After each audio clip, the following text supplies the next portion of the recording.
Just multiple organizations and reorganizations of the same set of puzzle pieces over and over and over again. My name is George Shear. I'm collaborative director of Elsewhere Artist Collaborative. My grandmother is Sylvia George, who ran the space from 1939 to 1997. It's big. It's constantly collapsing on itself.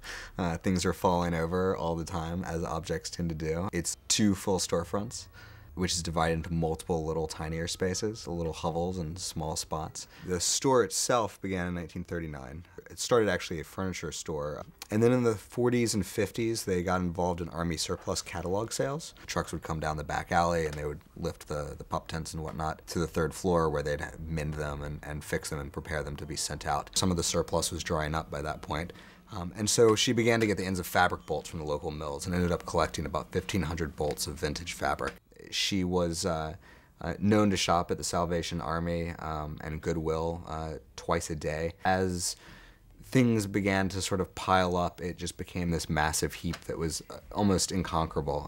And she would sit here among the things every day, sort of as this treasure or castle that she had. If you came in and you knew what you wanted, she knew where it was and she would find it for you. If you didn't know what you wanted, then she probably had no interest in you browsing. I mean, you have to imagine it was like a foot aisleway through the entire place. To have someone come in and move something around, like that was her entire ordering system, so it would throw everything off for her. These people came in and had found a Beatles White Album that they wanted really badly and tried to barter with her for the price, and eventually she took a black marker and just drew across the front of the cover of the album, and sort of that was the end of it. She was a tough woman. She couldn't speak well. She'd had cancer in the 80s and had actually lost much of her face. She loved hats, and so I would help her sell these hats, and then you know, no one ever bought anything. And then I'd go home and I'd get like a little check in the mail that says, oh, so and so came back, you know, wanted to buy a hat. Here's $200, which is really lovely. When she passed away in 1997, it sat, and no one really had any idea what to do with it. So that's sort of the beginning of the modern history, as it were. In 2003, we came down and just began excavating, going through, organizing, moving things around. A lot of this project is an exploration of things, of consumer cultural surplus, but also of how her mind worked and imagined. She would wrap objects together in little sandwich baggies. You'd almost think she was a drug dealer. There were so many sandwich baggies around. Speaking of sandwich baggies, more sandwich baggies with her name written on it, as if she was going to lose the sandwich baggie. She wrote her name on the sandwich baggie and then did some math on the side as well. All the best clothing doesn't have any buttons on it because she's cut it off. You probably can't smell this in the video, but if you want to take a whiff, just a slight whiff. Careful. Yeah, that is the smell of preservation.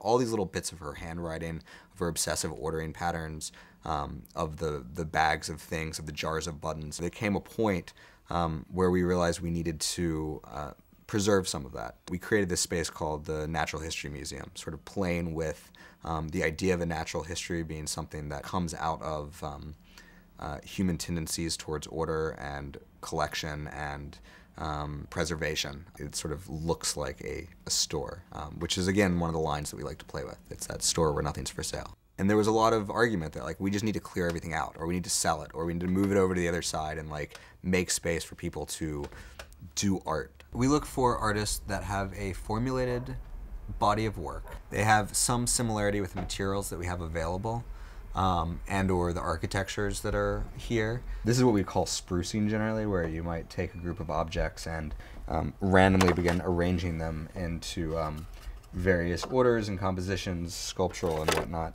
Offer that as a backdrop there. So what we're witnessing right now is just art being created. It is just art happening live. Behind you is Super Piano Bouncy Ball.